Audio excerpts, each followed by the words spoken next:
बात करेंगे दतिया के उपचुनाव पर। आज काफी अहम दिन है। आज उम्मीदवारों के नामों का ऐलान हो सकता है। ऐसे में किसको प्रत्याशी बनाती है कांग्रेस और बीजेपी, ये देखना होगा। बीजेपी कांग्रेस दोनों ही दल आज घोषणा कर सकते हैं। आज का दिन काफी अहम रहेगा। नाम के ऐलान से पहले दावेदारों ने नामांकन भी खरीद लिया है। बीजेपी से नरोत्तम मिश्रा ने नामांकन फॉर्म खरीदा है, तो वहीं कांग्रेस के अवधेश नायक ने भी नामांकन फॉर्म खरीद लिया है। अब ऐसे में ये चर्चा तेज है कि यही दोनों प्रबल दावेदार हैं और जिन्होंने नामांकन फॉर्म खरीदे हैं। शायद कोई संकेत आलाकमान की तरफ से मिल चुका है, जिसके बाद नामांकन फॉर्म्स खरीद लिए गए हैं और आज आधिकारिक तौर पर भी घोषणा कर दी जाएगी। आज बीजेपी और कांग्रेस दोनों ही अपने प्रत्याशियों का ऐलान कर सकते हैं। कुछ ही समय का अंतर रहेगा, जिसके बीच में दोनों ही पार्टी ऐलान करेंगी।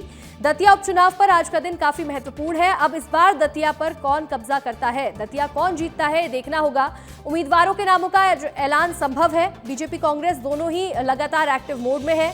बैठकें हो रही हैं और इसके साथ ही अब नरोत्तम मिश्रा ने और अवधेश नायक ने नामांकन फॉर्म भी खरीद लिए हैं। कांग्रेस के अवधेश नायक का नाम सबसे आगे चर्चा में चल रहा है, जिन्हें कांग्रेस प्रत्याशी बना सकती है। और इसी बीच मध्य प्रदेश के पूर्व गृह मंत्री रहे नरोत्तम मिश्रा को बीजेपी अपना दावेदार बना सकती है और उन्होंने भी अपना नामांकन फॉर्म खरीद लिया है। लेकिन अब इंतजार है आधिकारिक घोषणा का, जब बीजेपी और कांग्रेस दोनों की तरफ से ये ऐलान होगा कि आखिर दावेदार किसको बनाया गया है। और चलिए अब आपको उपचुनाव से जुड़ी हुई 4 तस्वीरें दिखाते हैं कि किस तरह से तैयारियां तेज हैं। राजेंद्र भारती के मामले में आज दिल्ली हाईकोर्ट में सुनवाई होने वाली है। हाईकोर्ट का क्या फैसला आता है, इस पर हर किसी की आज नजरें रहेंगी। तो वहीं राजेंद्र भारती की पत्नी शोभा भारती को कांग्रेस अपना उम्मीदवार बना सकती है, ये भी चर्चा तेज है। इसके साथ ही कांग्रेस अब एक डमी कैंडिडेट भी उतारने वाली है इस सीट पर। प्रशासन ने दतिया उपचुनाव को लेकर के तैयारियां पूरी कर ली हैं, जिसकी तस्वीरें आपको दिखा रहे हैं।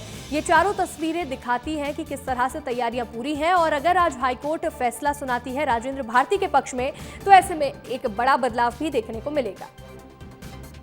दतिया से हमारे सहयोगी निशांत तिवारी जुड़ रहे हैं। निशांत, दतिया में किस तरह की तैयारियां देखने को मिल रही हैं और आज दोनों ही पार्टी अपने अपने उम्मीदवारों का ऐलान कर सकती है?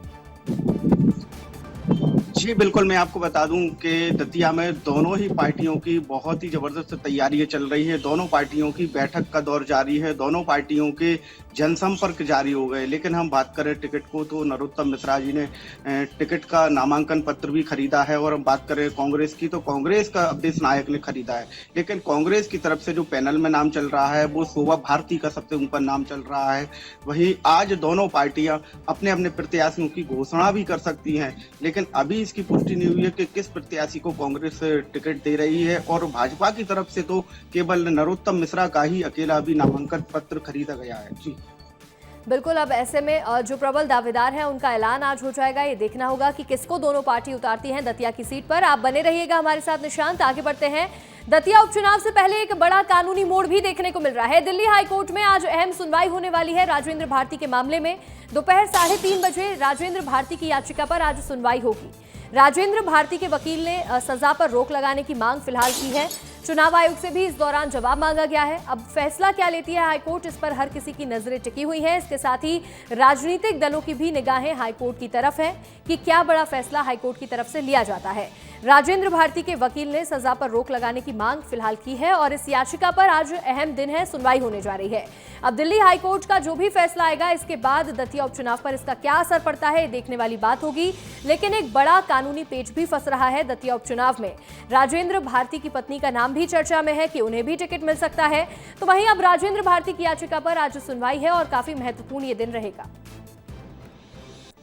चुनाव आयोग से भी जवाब मांगा जा रहा है इस दौरान। तो वहीं अब राजनीतिक और कानूनी घटनाक्रम की तस्वीर साफ हो जाएगी आज के फैसले के बाद। क्या फैसला हाईकोर्ट लेती है, इस पर नजरें टिकी हुई हैं। तो वहीं राजेंद्र भारती को कोई अंतरिम राहत मिलती भी है या फिर नहीं मिलती है, ये एक बड़ा सवाल बना हुआ है। लेकिन राजेंद्र भारती दतिया का एक बड़ा नाम है, बड़ा चेहरा है और 2023 में नरोत्तम मिश्रा को हरा करके उन्होंने इस सीट पर अपना कब्जा किया था। हालांकि इसके बाद अब एक बड़े घोटाले के मामले में उनका नाम फंसा है, जिस पर केस दर्ज है। लेकिन अब हाईकोर्ट क्या रुख अपनाता है, ये देखना होगा। अमृत तिवारी हमारे साथ जुड़ रहे हैं। अमृत, आज बड़ा दिन है, हाईकोर्ट में ये पूरा मामला जा चुका है, लेकिन अब हाईकोर्ट क्या फैसला लेती है, क्या राहत मिलेगी या नहीं मिलेगी, ये एक बड़ा फैसला होगा।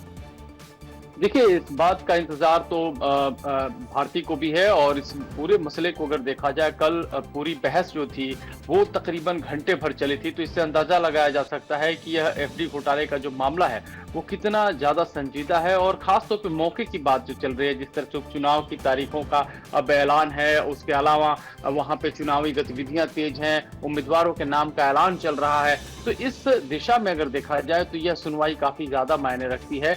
आज जो है 2:30 बजे करीब जो है ये फिर से सुनवाई हाईकोर्ट में होने वाली है। कल पी चिदम्बरम जो कि पूर्व केंद्रीय मंत्री भी रहे हैं, कांग्रेस के बड़े दिग्गज नेता हैं, उन्होंने इनकी केस की पैरवी की और उन्होंने इनके पक्ष को रखा था, कोर्ट के समक्ष रखा था। और हालांकि कोर्ट ने इस पर कोई टिप्पणी नहीं की। आज जो है तारीख मुकर्रर की गई थी। अब देखना है कि आज के दिन जो है कोर्ट इस पर क्या कोई टिप्पणी करता है या फिर जो स्टे याचिका दाखिल की गई है उसको मंजूर करता है। अगर यहाँ से अगर स्टे याचिका मंजूर कर दी जाती है तो देखिए वहां दतिया में सारा का सारा खेल जो है दूसरा रास्ता इख्तियार कर लेगा।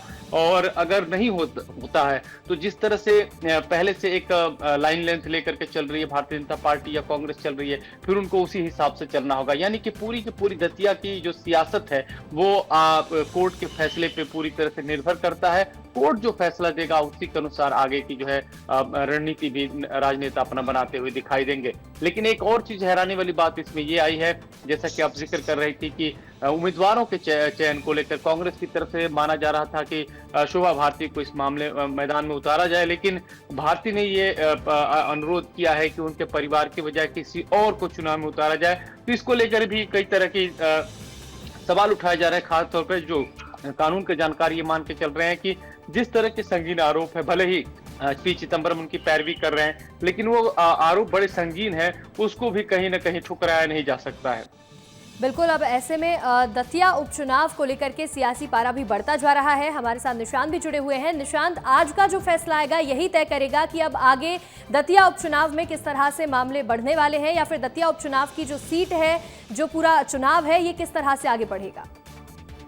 जी बिल्कुल, मैं आपको बता दूं, जैसा कि देखने की वाली बात थी कि कल ये फैसला आना था, लेकिन जो उनके वकील थे उन्होंने जो बहस की, उनको आज का समय मिला था। आज 2:30 बजे इसका फैसला कोर्ट देगी। लेकिन हम चुनाव की बात करें तो इस फैसले की जो निगाहें हैं वो एक एक कार्यकर्ता, एक एक कांग्रेसी की निगाह टिकी हुई है इसी फैसले पर कि आगे क्या फैसला होने वाला है। अगर रायन भारती के पक्ष में ये फैसला जाता है तो दतिया की राजनीति में बहुत ही ज्यादा फेरबदल हो जाएगा। हो सकता है कि उपचुनाव पर भी इस चीज का बहुत ज्यादा असर पड़ेगा। और हम भारती की बात करें तो भारती की तरफ से अभी ऐसा कोई बयान नहीं आया था चुनाव को लेकर। लेकिन हम टिकट की बात करें तो अभी जो टिकट के है, लेकिन जो अवधेश नायक का भी नाम इसमें आ रहा है। जी बिल्कुल, अब अवधेश नायक ने क्योंकि नामांकन का फॉर्म खरीद लिया है, तो अब ऐसे में चर्चा तेज है कि हो सकता है आज पार्टी ऐलान करे तो उन्हीं का नाम लिया जाए। साथ में शोभा भारती का भी नाम चर्चा में था। अब देखने वाली बात होगी कि दोनों पार्टी किन प्रत्याशियों को मैदान में उतारती हैं। आप दोनों का जुड़ने के लिए बहुत बहुत शुक्रिया।